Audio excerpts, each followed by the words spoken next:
Hello friends, welcome back to my channel learn with Soni. आज हम जो है तीसरा पार्ट करेंगे। एमसीक्यू का 800 प्लस क्वेश्चन आप कर रहे हैं। बिहार महा मैराथन का यह तीसरा पार्ट है। बहुत ही ज्यादा इम्पोर्टेंट क्वेश्चन होने वाले हैं और यहाँ से क्वेश्चन आपको बार बार पूछे जाते हैं, तो वीडियो को स्किप मत करिएगा, वीडियो को एंड तक जरूर देखिएगा। और यहाँ पर हमने आपके लिए ऐसे क्वेश्चन लाए हैं जो कि बीपीएससी द्वारा पिछले सालों के एग्जामों में पूछे गए हैं। और लास्ट में 2 क्वेश्चन भी पूछे हैं मैंने आप सभी लोगों से, जिसका आंसर आपको कमेंट बॉक्स में बताना है। तो चलिए स्टार्ट करते हैं आज की इस वीडियो को। और पहला क्वेश्चन आपकी स्क्रीन पर है। आपका फर्स्ट क्वेश्चन है जो कि 211 नंबर क्वेश्चन है, क्योंकि 210 तक हमने सेकेंड पार्ट में किया था। तो आइए अब थर्ड पार्ट का 211 नंबर क्वेश्चन से स्टार्ट करते हैं। तो हमारा क्वेश्चन है, बिहार के पटना तथा गया का जिला किस महाजनपद में सम्मिलित था? तो किस महाजनपद में सम्मिलित था? तो इसका राइट आंसर हो जाएगा मगध में। बिहार के पटना तथा गया का जिला मगध महाजनपद में सम्मिलित था। नेक्स्ट क्वेश्चन है, बज्जी संघ की राजधानी थी।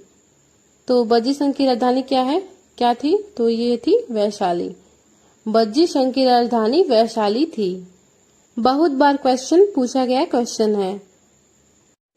नेक्स्ट क्वेश्चन है, बज्जी संघ में कौन सा राज्य सम्मिलित नहीं था? तो कौन सा राज्य सम्मिलित नहीं था? तो वो था चेदी।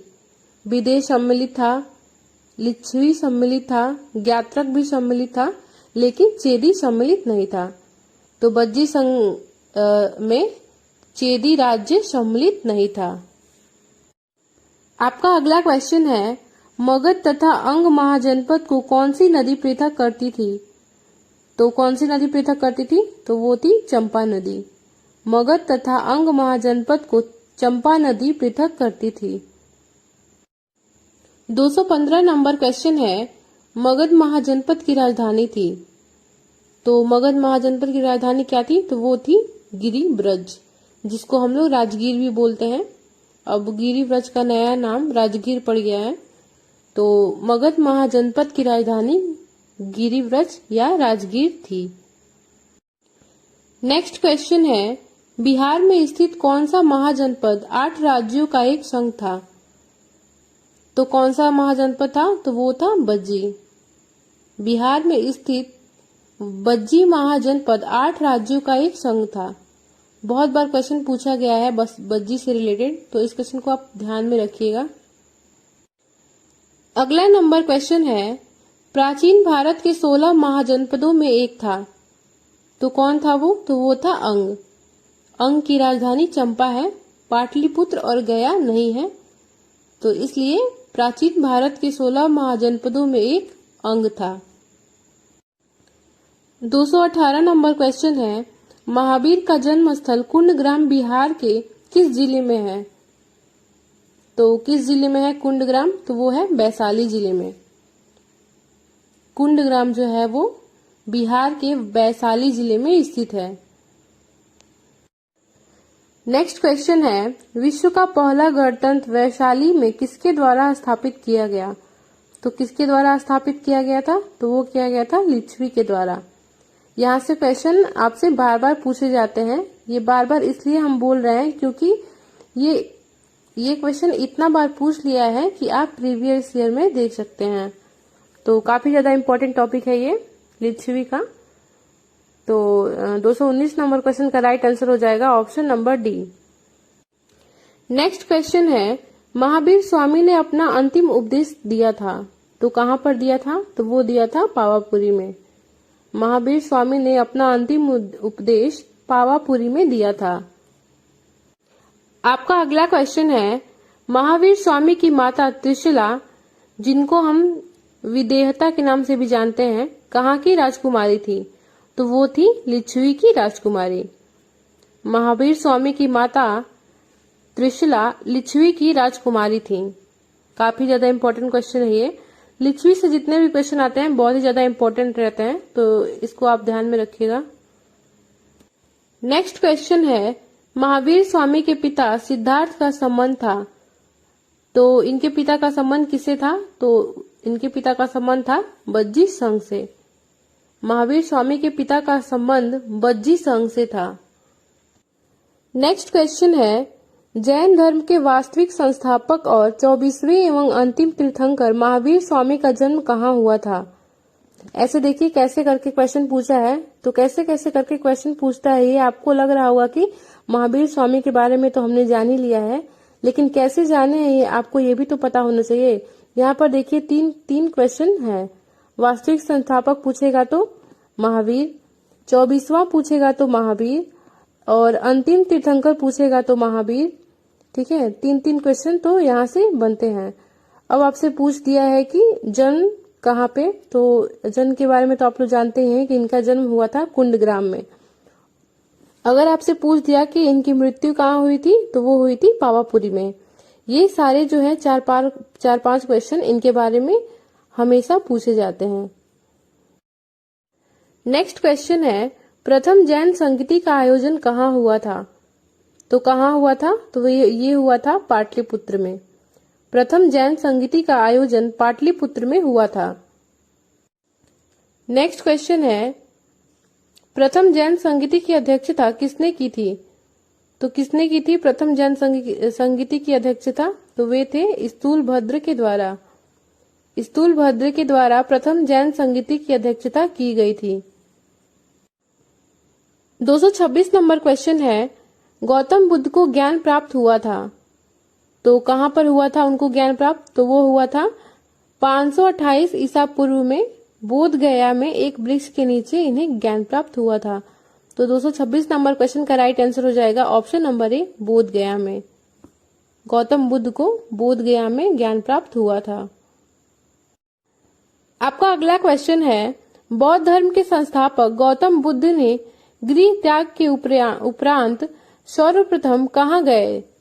तो कहाँ गए थे ये, तो ये गए थे वैशाली के समीप अलार कलार के आश्रम में। तो इस प्रकार इनके गुरु हुए अलार कलार। बौद्ध धर्म के संस्थापक गौतम बुद्ध वैशाली के समीप अलार कलार के आश्रम में गए थे जब इन्होंने अपने घर का त्याग कर दिया था। तो सर्वप्रथम अलार कलार के आश्रम में गए थे ये। 228 नंबर क्वेश्चन है, गौतम बुद्ध को कौंडिन्य और 5 ब्राह्मण मिले थे। तो ये कहाँ मिले थे, तो ये मिले थे वैशाली में। गौतम बुद्ध को वैशाली में कौंडिन्य और 5 ब्राह्मण मिले थे। नेक्स्ट क्वेश्चन है, जैन धर्म के 12वें तीर्थंकर वसु पूज्य की जन्म स्थली थी। तो कहाँ के रहने वाले थे ये, तो ये रहने वाले थे चंपा में। जैन धर्म के 12वें तीर्थंकर वसु पूज्य जी चंपा के रहने वाले थे। नेक्स्ट क्वेश्चन है, प्रथम जैन संगीति का आयोजन किसके शासनकाल में हुआ था। तो किसके शासन में हुआ था प्रथम जैन संगीति का आयोजन, तो ये हुआ था चंद्रगुप्त मौर्य के शासनकाल में। प्रथम जैन संगीति का आयोजन चंद्रगुप्त मौर्य के शासनकाल में हुआ था। 230 नंबर क्वेश्चन है, गौतम बुद्ध को किस नदी के किनारे ज्ञान की प्राप्ति हुई। तो किस नदी के किनारे हुई थी, तो वो हुई थी निरंजना नदी के किनारे। गौतम बुद्ध को निरंजना नदी के किनारे ज्ञान की प्राप्ति हुई थी।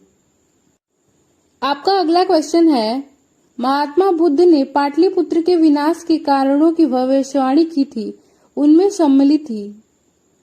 तो उनमें क्या क्या सम्मिलित था, तो वो था अग्नि, बाढ़ और आंतरिक कलह। इन्हीं सब की वजह से पाटलिपुत्र का विनाश हुआ था। तो 232 नंबर क्वेश्चन का राइट आंसर हो जाएगा ऑप्शन नंबर डी, उपरोक्त सभी। ये तीनों जो हैं वो पाटलिपुत्र के विनाश के कारण थे। नेक्स्ट क्वेश्चन है, प्रसिद्ध बौद्ध सारिपुत्र का जन्म हुआ था। तो कहाँ हुआ था इनका जन्म, तो इनका जन्म हुआ था नालंदा में। प्रसिद्ध बौद्ध सारिपुत्र का जन्म नालंदा में हुआ था। 234 नंबर क्वेश्चन है, महाभारत तथा पुराणों के अनुसार मगध का सर्वप्रथम राजवंश था। तो कौन सा था, तो वो था बृहद्रथ वंश। महाभारत तथा पुराणों के अनुसार मगध का सर्वप्रथम राजवंश बृहद्रथ राजवंश था। नेक्स्ट क्वेश्चन है, बिंबिसार एवं अजात शत्रु किस वंश के थे। तो किस वंश के थे ये? तो ये थे हर्यक वंश के। बिंबिसार और अजातशत्रु हर्यक वंश से बिलोंग करते थे। नेक्स्ट क्वेश्चन है, बिंबिसार ने किस राजकुमारी के साथ विवाह किया था? ये तो सभी के साथ किया था।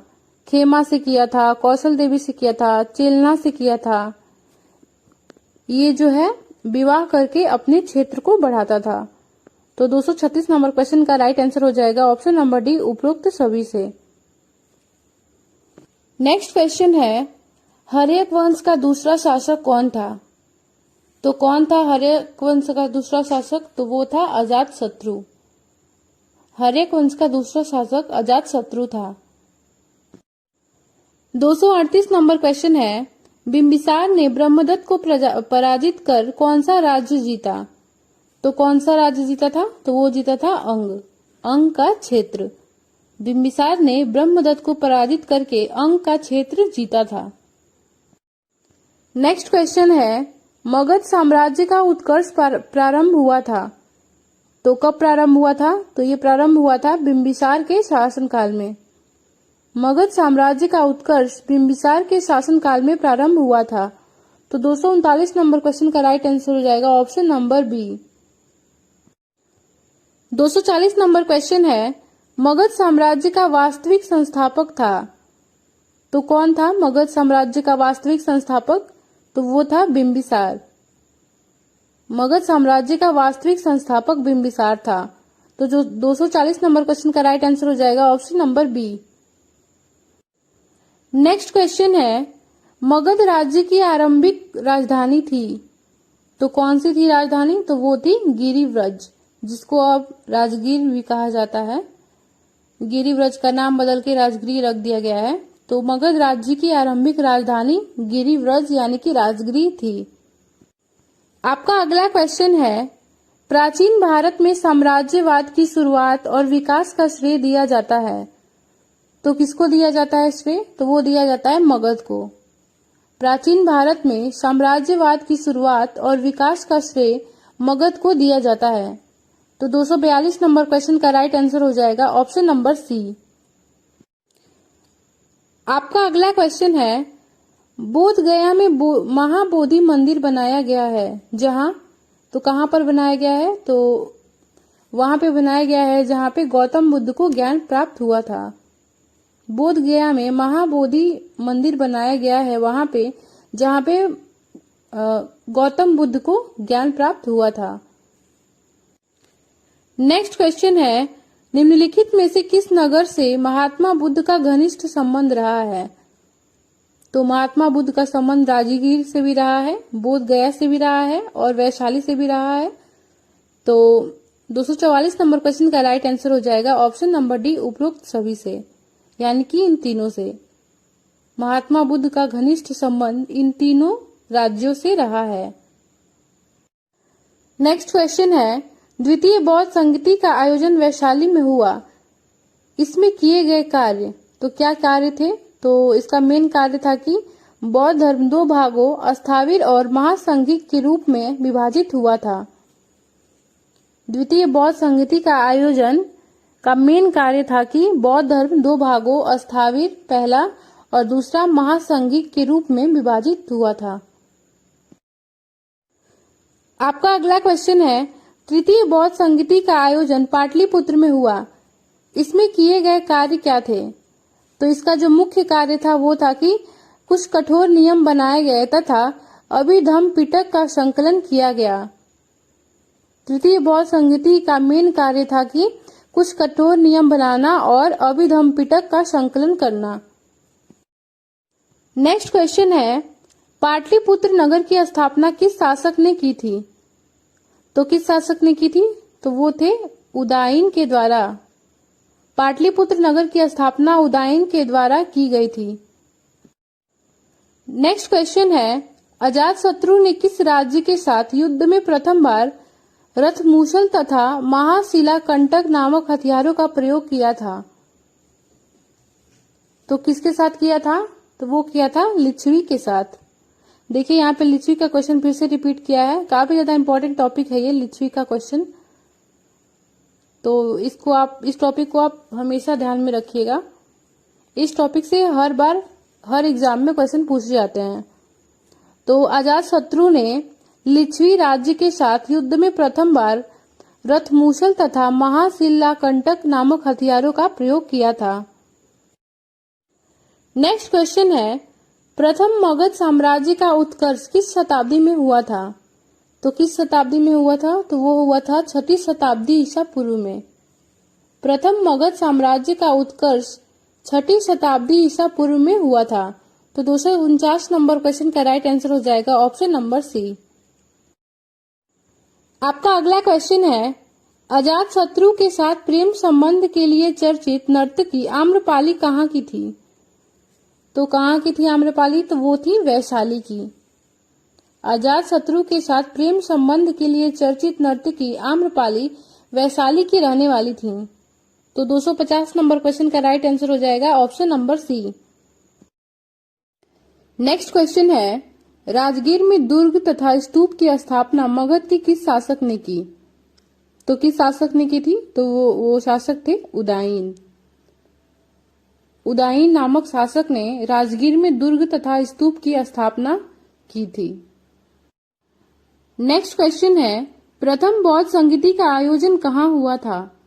तो कहाँ पे हुआ था प्रथम बौद्ध संगीति का आयोजन? तो ये हुआ था आपका राजगीर में।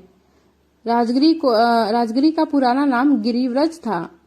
और कब हुआ था? तो ये हुआ था 483 ईसा पूर्व में राजगीर की सतपर्णी गुफा में किया गया था प्रथम बौद्ध संगीति का आयोजन।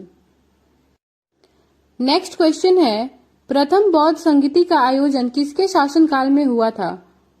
तो किसके शासनकाल में हुआ था प्रथम बौद्ध संगीति का आयोजन? तो ये हुआ था अजातशत्रु के शासनकाल में। मगध सम्राट अजातशत्रु के द्वारा राजगीर में किया गया था। इसमें 300 से 500 भिक्षुओं ने भाग लिया था और इस संगीति की अध्यक्षता महाकश्यप ने की थी। तो 253 नंबर क्वेश्चन का राइट आंसर हो जाएगा option number A Ajatashatru. 254 number question है, नंद वंश का अंतिम शासक कौन था? तो कौन था? तो वो था धनानंद। नंद वंश का अंतिम शासक धनानंद था। तो 254 नंबर क्वेश्चन का राइट आंसर हो जाएगा option number A. Next question है, द्वितीय बौद्ध संगीति की अध्यक्षता किसने की थी? तो किसने की थी द्वितीय बौद्ध संगीति की अध्यक्षता? तो वे थे साबक मीर ने। द्वितीय बौद्ध संगीति की अध्यक्षता साबक मीर ने की थी। द्वितीय बौद्ध संगीति वैशाली में सन 1983 ईसा पूर्व में आयोजित की गई थी। आपका अगला क्वेश्चन है, प्रथम बौद्ध संगीति की अध्यक्षता किसने की थी? तो किसने की थी प्रथम बौद्ध संगीति की अध्यक्षता? तो वे थे महाकश्यप। प्रथम बौद्ध संगीति की अध्यक्षता महाकश्यप ने की थी। तो 256 नंबर क्वेश्चन का राइट आंसर हो जाएगा option number A. Next question है, मगध के किस शासक को कली का अंश, परशुराम अवतार, क्षत्रियों का नाशक, सर्वक्ष त्रांतक, एक छत्र और एकाराट कहा गया है? तो किसको कहा गया है? तो ये कहा गया है महापद्म नंद को। मगध के महापद्म नंद को ये सभी बातें कही गई हैं। अगला क्वेश्चन है, मगध साम्राज्य में कलिंग का विलय सर्वप्रथम किसके शासनकाल में हुआ? तो किसके शासनकाल में हुआ था सर्वप्रथम? तो वो हुआ था महापद्म नंद के शासनकाल में। मगध साम्राज्य में कलिंग का विलय सर्वप्रथम महापद्म नंद के शासनकाल में हुआ था। नेक्स्ट क्वेश्चन है, द्वितीय बौद्ध संगीति का आयोजन कहाँ हुआ था? तो कहाँ पे हुआ था द्वितीय बौद्ध संगीति का आयोजन? तो ये हुआ था आपका वैशाली में। द्वितीय बौद्ध संगीति वैशाली में सन 1983 ईसा पूर्व में राजा कालशोक के संरक्षण में आयोजित की गई थी। तो 259 नंबर क्वेश्चन का राइट आंसर हो जाएगा ऑप्शन नंबर ए वैशाली में। नेक्स्ट क्वेश्चन है, किस शासक ने पाटलिपुत्र को पुनः राजधानी बनाया और तब से मगध साम्राज्य की राजधानी पाटलिपुत्र ही रही? तो किस शासक ने बनाया था? तो वो थे कालाशोक। कालाशोक शासक ने पाटलिपुत्र को पुनः राजधानी बनाया और तब से मगध साम्राज्य की राजधानी पाटलिपुत्र ही रही थी। नेक्स्ट क्वेश्चन है, सर्वप्रथम मगध के किस शासक ने गिरिव्रज यानी कि राजगृह के अतिरिक्त वैशाली को भी अपनी राजधानी बनाई? तो किसने बनाया था? तो वो बनाया था शिशुनाग ने। मगध के शासक शिशुनाग ने गिरिव्रज यानी कि राजगृह के अतिरिक्त वैशाली को भी अपनी राजधानी बनाया था। आपका अगला क्वेश्चन है, हर्यक वंश के उपरांत मगध पर किस वंश की सत्ता स्थापित हुई? तो किस वंश की सत्ता स्थापित हुई थी हर्यक वंश के उपरांत? तो वो हुई थी आपका शिशुनाग वंश की। हर्यक वंश के उपरांत मगध पर शिशुनाग वंश की सत्ता 412 ईसा पूर्व में स्थापित हुई थी। नेक्स्ट क्वेश्चन है, हर्यक वंश का अंतिम शासक था तो कौन था हर्यक वंश का अंतिम शासक? तो वो था आपका नागदशक। हर्यक वंश का अंतिम शासक नागदशक था। इसने सिंहासन पाने के लिए अपने पिता मुंडा की हत्या कर दी थी। नेक्स्ट क्वेश्चन है, किस राजा ने पाटलिपुत्र को सर्वप्रथम मगध की राजधानी बनाया? तो कौन थे वे राजा? तो वो था आपका राजा उदयन। राजा उदयन ने सर्वप्रथम पाटलिपुत्र को मगध की राजधानी बनाया था। ध्यान रखिएगा, राजा उदयन जो है वो हर्यक वंश का भारतीय शासक था जिसने 460 ईसा पूर्व से 440 ईसा पूर्व तक मगध पर शासन किया था। काफी ज्यादा इंपॉर्टेंट क्वेश्चन है ये, कभी कभी आपको डेट भी पूछ देता है, तो डेट याद रखिएगा। 460 ईसा पूर्व से 440 ईसा पूर्व तक मगध पर शासन किया था इसने। आपका अगला क्वेश्चन है, पाटलिपुत्र नगर की स्थापना किस शासक ने की थी? तो किस शासक ने की थी? तो यहाँ पे देखिए ऑप्शन जो है मिसप्रिंट हो गया है। ऑप्शन बी रहेगा अजात शत्रु। उदयन के जगह पे आप अजात शत्रु बना लीजिएगा। तो पाटलिपुत्र नगर की स्थापना अजात शत्रु द्वारा स्थापित की गई थी और उनके बेटे उदयन ने इसे मगध की राजधानी बनाया था। पाटलिपुत्र का प्राचीन शहर जो है वो 5वीं शताब्दी ईसा पूर्व में मगध के राजा अजात शत्रु द्वारा स्थापित किया गया था और उनके पुत्र उदयन ने इसे मगध की राजधानी बनाया था। तो यहाँ पे आप ऑप्शन नंबर 2 में अजात शत्रु कर लीजिएगा। नेक्स्ट क्वेश्चन है, निम्नलिखित में मगध का कौन सा राजा सिकंदर महान का समकालीन था? तो कौन सा राजा था वो? तो वो था आपका धनानंद। मगध के राजा धनानंद जो है वो राजा सिकंदर महान के समकालीन थे। नेक्स्ट क्वेश्चन है, मौर्य साम्राज्य का संस्थापक था तो कौन था मौर्य साम्राज्य का संस्थापक? तो वो था चंद्रगुप्त मौर्य। चंद्रगुप्त मौर्य जो है वो मौर्य साम्राज्य के संस्थापक थे। आपको बता दें, मौर्य राजवंश ने 137 वर्ष तक भारत में राज्य किया था। इसकी स्थापना का श्रेय चंद्रगुप्त मौर्य और उनके मंत्री चाणक्य को दिया जाता है। काफी ज्यादा इंपॉर्टेंट क्वेश्चन है ये, बीपीएससी में बहुत बार ये क्वेश्चन रिपीट हुआ है। नेक्स्ट क्वेश्चन है, मौर्य साम्राज्य की स्थापना कब हुई थी? तो कब हुई थी मौर्य साम्राज्य की स्थापना? तो ये हुई थी आपका 322 ईसा पूर्व में। चंद्रगुप्त मौर्य ने मौर्य साम्राज्य की स्थापना 322 ईसा पूर्व में किया था। नेक्स्ट क्वेश्चन है, चंद्रगुप्त मौर्य ने मगध की सत्ता किसकी सहायता से प्राप्त की? तो किसकी सहायता से प्राप्त की थी? तो वो थे आपके चाणक्य यानी कि विष्णुगुप्त। चंद्रगुप्त मौर्य ने मगध की सत्ता चाणक्य की सहायता से प्राप्त की थी। आपको बता दें, यूनानी आक्रमण से उत्पन्न संकट से ग्रस्त और मगध के अत्याचारी शासकों से त्रस्त जनता को मुक्ति दिलाने के लिए चंद्रगुप्त मौर्य ने ब्राह्मण चाणक्य की सहायता से अपना राज्य स्थापित किया था। आपका अगला क्वेश्चन है, मेगास्थनीज का पाटलिपुत्र आगमन कब हुआ था? तो कब आया था मेगास्थनीज पाटलिपुत्र में? तब वो आया था आपका 315 ईस्वी में। मेगास्थनीज जो है वो 315 ईस्वी में पाटलिपुत्र में आया था। नेक्स्ट क्वेश्चन है, यूनानी दूत मेगास्थनीज किसके दरबार में पाटलिपुत्र आया था? तो किसके दरबार में आया था? तो वो आया था चंद्रगुप्त मौर्य के दरबार में। यूनानी दूत मेगास्थनीज चंद्रगुप्त मौर्य के दरबार में पाटलिपुत्र आया था। आपको बता दें, हेलेनिस्टिक राजा सेल्यूकस प्रथम ने मेगास्थनीज को भारत के राजा चंद्रगुप्त मौर्य के दरबार में राजदूत के रूप में भेजा था। तो आप ध्यान रखिएगा, अगर आपसे पूछ दिया कि किसने भेजा था तो उसका राइट आंसर हो जाएगा सेल्यूकस प्रथम ने भेजा था। और किसके दरबार में भेजा था? तो वो भेजा था आपका चंद्रगुप्त मौर्य के दरबार में। नेक्स्ट क्वेश्चन है, चंद्रगुप्त मौर्य के दरबार में मेगास्थनीज को भेजने वाला शासक कौन था? तो अभी हमने आपको बताया था कि कौन था, तो वो था सेल्यूकस प्रथम ने। चंद्रगुप्त मौर्य के दरबार में भेजने वाला शासक कौन था? तो वो था सेल्यूकस प्रथम। आपका अगला क्वेश्चन है, चंद्रगुप्त मौर्य का प्रधानमंत्री था, तो कौन था चंद्रगुप्त मौर्य का प्रधानमंत्री? तो वो थे आपके चाणक्य। चाणक्य जो थे वो चंद्रगुप्त मौर्य के सलाहकार थे और प्रधानमंत्री भी थे। चंद्रगुप्त मौर्य साम्राज्य के संस्थापक थे और बिंदुसार के पिता भी थे। आपका अगला क्वेश्चन है, नंद वंश के पश्चात मगध पर किस राजवंश ने शासन किया? तो किस राजवंश ने शासन किया था? तो वो हो जाएगा आपका राइट आंसर नंद वंश के पश्चात मगध पर मौर्य वंश ने शासन किया था। तो 274 नंबर क्वेश्चन का राइट आंसर हो जाएगा ऑप्शन नंबर सी। आपका अगला क्वेश्चन है, मेगास्थनीज की पुस्तक का नाम क्या है? तो क्या नाम है मेगास्थनीज की पुस्तक का? तो उसका नाम है आपका इंडिका।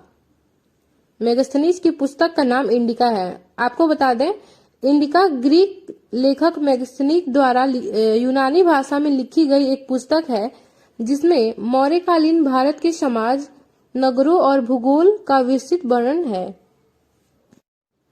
अगला क्वेश्चन है, वह स्रोत जिसमें पाटलिपुत्र के प्रशासन का वर्णन उपलब्ध है, तो कौन सा ऐसा स्रोत है? तो वो स्रोत है आपका इंडिका। अभी हमने आपको बताया कि इंडिका जो है वो ग्रीक लेखक मेगास्थनीज द्वारा यूनानी भाषा में लिखी गई एक पुस्तक है जिसमें मौर्यकालीन भारत के समाज, नगरों और भूगोल का विस्तृत वर्णन किया गया है तथा उसमें पाटलिपुत्र के प्रशासन का भी वर्णन उपलब्ध है। तो 276 नंबर क्वेश्चन का राइट आंसर हो जाएगा option number C Indica. Next question है, किससे मुक्ति दिलाने के कारण चंद्रगुप्त मौर्य को भारत का मुक्तिदाता कहा जाता है? तो किससे मुक्ति दिलाया था इन्होंने? तो इन्होंने मुक्ति दिलाया था यूनानियों से। चंद्रगुप्त मौर्य ने अपने प्रधानमंत्री कौटिल्य, जिनको चाणक्य के नाम से भी जाना जाता है, की मदद से देश को यूनानियों की गुलामी से मुक्त कराया था, इसलिए इनको भारत का मुक्तिदाता भी कहा जाता है। नेक्स्ट क्वेश्चन है, अशोक द्वारा अपने पड़ोसियों के साथ मैत्रीपूर्ण संबंधों का उल्लेख मिलता है, तो किसमें मिलता है ये उल्लेख? तो ये उल्लेख मिलता है आपका शिलालेख 13 में। अशोक द्वारा अपने पड़ोसियों के साथ मैत्रीपूर्ण संबंधों का उल्लेख शिलालेख 13 में पाया गया है। नेक्स्ट क्वेश्चन है, तृतीय बौद्ध संगीति की अध्यक्षता किसने की थी? तो किसने की थी तृतीय बौद्ध संगीति की अध्यक्षता? तो इसका राइट आंसर हो जाएगा ऑप्शन नंबर सी मोगलीपुत्र तिष ने। तृतीय बौद्ध संगीति की अध्यक्षता मोगलीपुत्र तिष ने की थी। आपको बता दें, तृतीय बौद्ध संगीति अशोक के संरक्षण में पाटलिपुत्र में आयोजित की गई थी और इसकी अध्यक्षता मोगलीपुत्र तिष ने की थी। नेक्स्ट क्वेश्चन है, तृतीय बौद्ध संगीति का आयोजन कहाँ हुआ था? तो कहाँ पे हुआ था तृतीय बौद्ध संगीति का आयोजन? तो ये हुआ था आपका पाटलिपुत्र में। तृतीय बौद्ध संगीति का आयोजन पाटलिपुत्र में हुआ था। तो 280 नंबर क्वेश्चन का राइट आंसर हो जाएगा ऑप्शन नंबर सी। आपका अगला क्वेश्चन है, तृतीय बौद्ध संगीति का आयोजन कब हुआ था? तो कब हुआ था तृतीय बौद्ध संगीति का आयोजन? तो ये हुआ था आपका ऑप्शन नंबर डी 251 ईसा पूर्व में। आपको बता दें, भारत के तीसरे सम्राट अशोक महान के संरक्षण में पाटलिपुत्र के अशोक रामा में 251 ईसा पूर्व में तृतीय बौद्ध संगीति की आयोजन किया गया था। नेक्स्ट क्वेश्चन है, किस मौर्य शासक ने कलिंग पर विजय प्राप्त की थी? तो किसने विजय प्राप्त की थी? तो वे थे आपके अशोक। अशोक ने कलिंग पर विजय प्राप्त की थी। आपको बता दें, अशोक ने कलिंग पर विजय प्राप्त किया और कलिंग को मगध साम्राज्य का 5वां प्रांत बना लिया। 283 नंबर क्वेश्चन है, किस युद्ध में हुए भारी तबाही तथा जान माल की हानि को देखकर अशोक का हृदय परिवर्तन हुआ और उसने युद्ध नीति को त्याग कर धर्म नीति अपनाने की घोषणा की? तो किस युद्ध के पश्चात ये हुआ था? तो ये हुआ था आपका कलिंग युद्ध। कलिंग युद्ध को देखकर अशोक का हृदय परिवर्तन हुआ क्योंकि उसमें भारी तबाही हुई थी तथा जान माल की बहुत हानि हुई थी, जिसके कारण उनका हृदय परिवर्तन हुआ और उन्होंने युद्ध नीति को त्याग कर धर्म नीति अपनाने की घोषणा कर दी। नेक्स्ट क्वेश्चन है, अशोक का धम्म था। तो क्या था अशोक का धम्म? तो अशोक का धम्म था नैतिक आचार संहिता। तो 284 नंबर क्वेश्चन का राइट आंसर हो जाएगा ऑप्शन नंबर डी। आपका अगला क्वेश्चन है, अशोक के स्तंभ लेख बिहार के किस जिले से प्राप्त हुए हैं? तो किस जिले से प्राप्त हुए हैं? तो वो हुए आपके चंपारण जिले से। अशोक के स्तंभ लेख बिहार के चंपारण जिले से प्राप्त हुए हैं। आपको बता दें, प्रियदर्शी सम्राट अशोक ने धर्मलेख को 6 ठोस पत्थरों के स्तंभों पर खुदवाया था। उसमें से एक पूर्वी चंपारण जिले के अरेराज लौरिया में प्राप्त हुआ है। नेक्स्ट क्वेश्चन है, बिहार से प्राप्त होने वाले अशोक के स्तंभ लेख नहीं है। तो कौन सा वो स्तंभ लेख है जो बिहार से प्राप्त नहीं हुआ है? तो वो है आपका रुमिनदेही, यानी कि ऑप्शन नंबर डी। बाकी जो है आपका ऑप्शन ए रामपुरवा, ये भी बिहार से प्राप्त हुआ है, और लौरिया अरेराज भी आपका बिहार से प्राप्त हुआ है। अभी हमने आपको बताया पिछले क्वेश्चन में कि लौरिया अरेराज जो है वो चंपारण, पूर्वी चंपारण जिले से प्राप्त हुआ था, और ऑप्शन नंबर सी जो है लौरिया नंदनगढ़, ये भी बिहार से ही प्राप्त हुआ है। लेकिन एक रुमिनदेही जो अभिलेख है वो बिहार से प्राप्त नहीं हुआ है। बाकी तीनों बिहार से प्राप्त हुए हैं। तो 286 नंबर क्वेश्चन का राइट आंसर हो जाएगा option number D. Next question है, अशोक ने अपने धम्म यात्रा के अंतर्गत बोध गया की यात्रा अपने राज्याभिषेक के किस वर्ष में की थी? तो कब की थी? तो ये की थी आपका 10वें वर्ष में। अशोक ने धम्म यात्रा के अंतर्गत बोध गया की यात्रा अपने राज्याभिषेक के 10वें वर्ष में की थी। तो 287 नंबर क्वेश्चन का राइट आंसर हो जाएगा ऑप्शन नंबर डी। आपका अगला क्वेश्चन है, मगध में प्रथम ब्राह्मण राज्य स्थापित किया था। तो किसने किया था मगध में प्रथम ब्राह्मण राज्य? तो वो हो जाएंगे आपके पुष्यमित्र ने। मगध में प्रथम ब्राह्मण राज्य पुष्यमित्र शुंग ने स्थापित किया था। आपको बता दें, मगध में प्रथम ब्राह्मण राज्य पुष्यमित्र शुंग ने स्थापित किया था। इन्होंने मगध राज्य पर शुंग वंश की नींव 184 ईसा पूर्व में डाली और ये ब्राह्मण जाति से बिलोंग करते थे।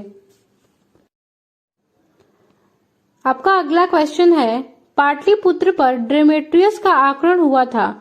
तो कब हुआ था? तो ये हुआ था आपका 185 ईसा पूर्व में। पाटलिपुत्र पर डेमेट्रियस का आक्रमण 185 ईसा पूर्व में हुआ था। नेक्स्ट क्वेश्चन है, पाटलिपुत्र पर यवन डेमेट्रियस का आक्रमण किस वंश के शासन काल में हुआ था? तो किस वंश के शासन काल में हुआ था? तो ये हुआ था आपका शुंग वंश के शासन काल में।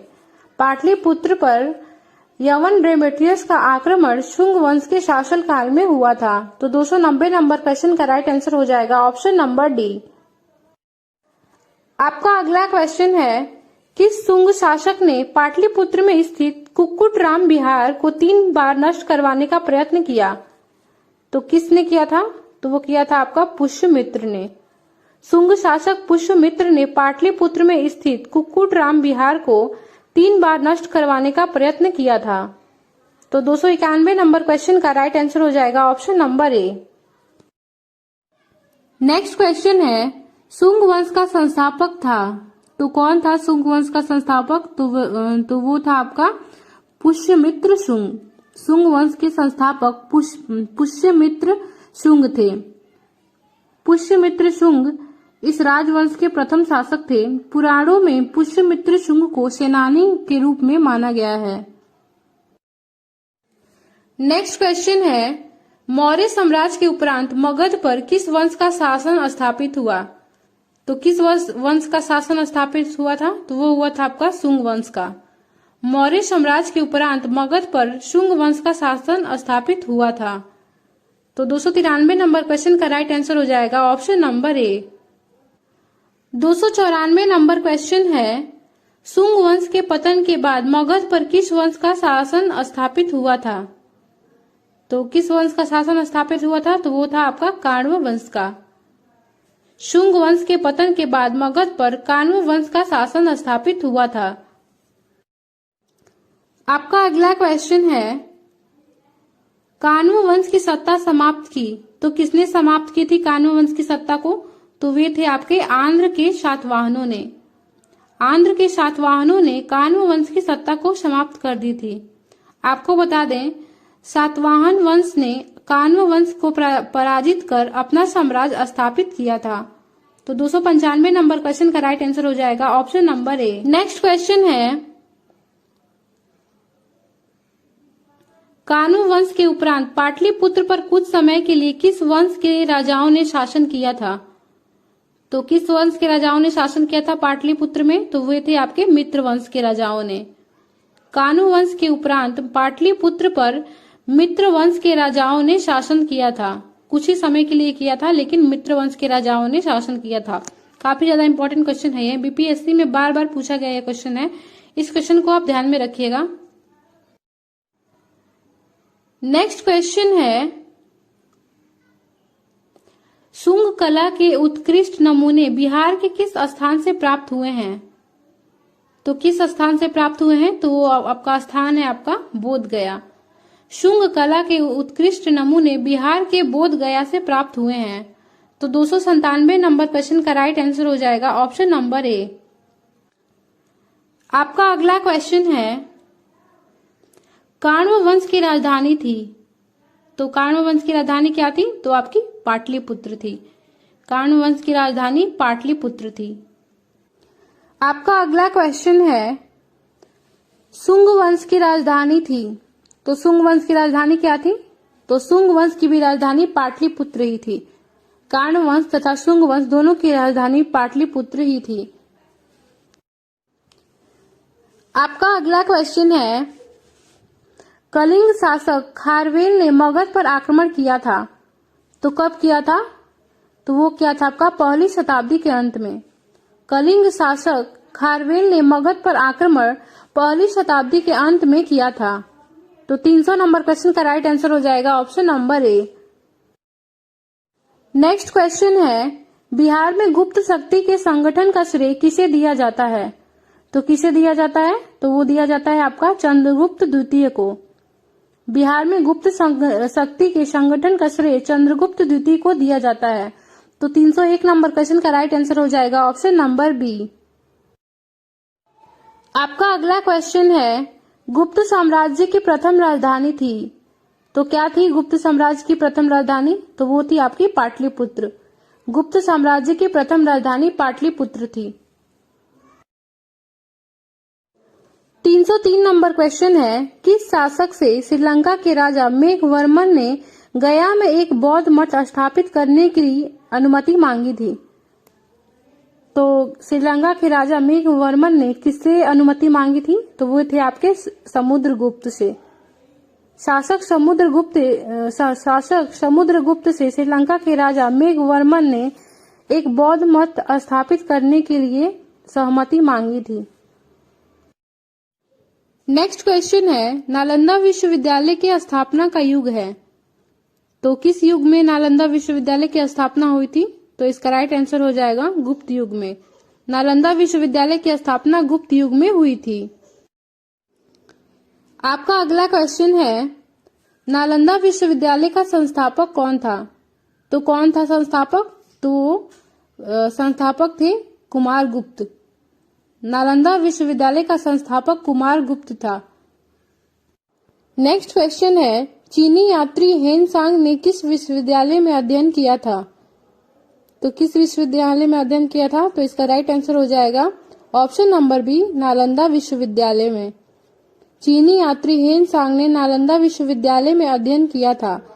आपको बता दें, नालंदा विश्वविद्यालय भारत का पहला विश्वविद्यालय था जिसकी स्थापना 5वीं शताब्दी में हुई थी।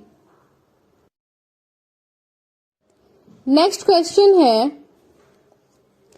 हेन सांग ने पाटलिपुत्र की यात्रा किस वर्ष में की? तो किस वर्ष में की थी पाटलिपुत्र की यात्रा? तो वो था आपका सन 635 में। हेन सांग ने पाटलिपुत्र की यात्रा सन 635 ईस्वी में की थी। अगला क्वेश्चन है, चीनी यात्री इत्सिंग बिहार का भ्रमण कब किया था? तो कब किया था? तो ये किया था सन 673 ईस्वी में। चीनी यात्री इत्सिंग बिहार का भ्रमण सन 673 ईस्वी में किया था। इत्सिंग ने किया था 673 ईस्वी में और हेन सांग ने किया था 635 ईस्वी में। तो दोनों क्वेश्चन आप ध्यान में रखिएगा, बहुत ही ज्यादा इंपॉर्टेंट क्वेश्चन है ये। आपका अगला क्वेश्चन है, मुंगेर को अपनी राजधानी बनाने वाला शासक कौन था? तो कौन सा वो शासक था जिसने मुंगेर को अपनी राजधानी बनाई थी? तो वो शासक था धर्मपाल। धर्मपाल ने मुंगेर को अपनी राजधानी बनाई थी। आपका अगला क्वेश्चन है, विक्रमशिला विश्वविद्यालय का संस्थापक था। तो कौन था विक्रमशिला विश्वविद्यालय का संस्थापक? तो वो था धर्मपाल। विक्रमशिला विश्वविद्यालय का संस्थापक धर्मपाल था। विक्रमशिला विश्वविद्यालय की स्थापना 8वीं शताब्दी में पाल राजा धर्मपाल ने की थी। नेक्स्ट क्वेश्चन है, विक्रमशिला विश्वविद्यालय की स्थापना किस वंश के शासक ने किया था? तो किस वंश के शासक ने किया था? तो इसका राइट आंसर हो जाएगा ऑप्शन नंबर सी, पाल वंश के शासक ने। विक्रमशिला विश्वविद्यालय की स्थापना पाल वंश के शासक धर्मपाल ने किया था। नेक्स्ट क्वेश्चन है, आधुनिक बिहार के किस जिले में विक्रमशिला विश्वविद्यालय स्थित था? तो किस जिले में स्थित है ये? तो ये स्थित था भागलपुर जिले में। आधुनिक बिहार के भागलपुर जिले में विक्रमशिला विश्वविद्यालय स्थित था। तो 312 नंबर क्वेश्चन का राइट आंसर हो जाएगा option number C. Next question है, नालंदा विश्वविद्यालय के खर्च के लिए किसने 200 गांवों को दान में दिया? तो किसने दिया था? तो धर्मपाल ने दिया था। नालंदा विश्वविद्यालय के खर्च के लिए 200 गांवों को दान धर्मपाल के द्वारा दिया गया था। आपका अगला क्वेश्चन है, पाल शासक अपना आदेश प्रसारित करते थे। तो कहां से प्रसारित करते थे? तो वो पाटलिपुत्र से प्रसारित करते थे। पाल शासक अपना आदेश पाटलिपुत्र से प्रसारित करते थे। तो 314 नंबर क्वेश्चन का राइट आंसर हो जाएगा ऑप्शन नंबर सी। आपका अगला क्वेश्चन है, पाल काल में श्रीनगर भुक्ति कहा जाता है। तो किसे कहा जाता था? तो कहा जाता था मगध को। पाल काल में श्रीनगर भुक्ति मगध को कहा जाता था। तो 315 नंबर क्वेश्चन का राइट आंसर हो जाएगा ऑप्शन नंबर सी। आपका अगला क्वेश्चन है, मिथिला के कर्नाट शासकों की राजधानी थी। तो कहां पे थी ये? तो ये थी सिमरावगढ़ में। मिथिला के कर्नाट शासकों की राजधानी सिमरावगढ़ में थी। आपका अगला क्वेश्चन है, कर्नाट वंश का अंतिम शासक था। तो कौन था कर्नाट वंश का अंतिम शासक? तो उसका नाम था हरि सिंह। कर्नाट वंश का अंतिम शासक हरि सिंह था। नेक्स्ट क्वेश्चन है, कर्नाट वंश का पूर्णतः अंत हुआ। तो कब हुआ था कर्नाट वंश का अंत? तो वो हुआ था आपका 1378 ईस्वी में। कर्नाट वंश का पूर्णतः अंत 1378 ईस्वी में हुआ था। तो 318 नंबर क्वेश्चन का राइट आंसर हो जाएगा ऑप्शन नंबर सी।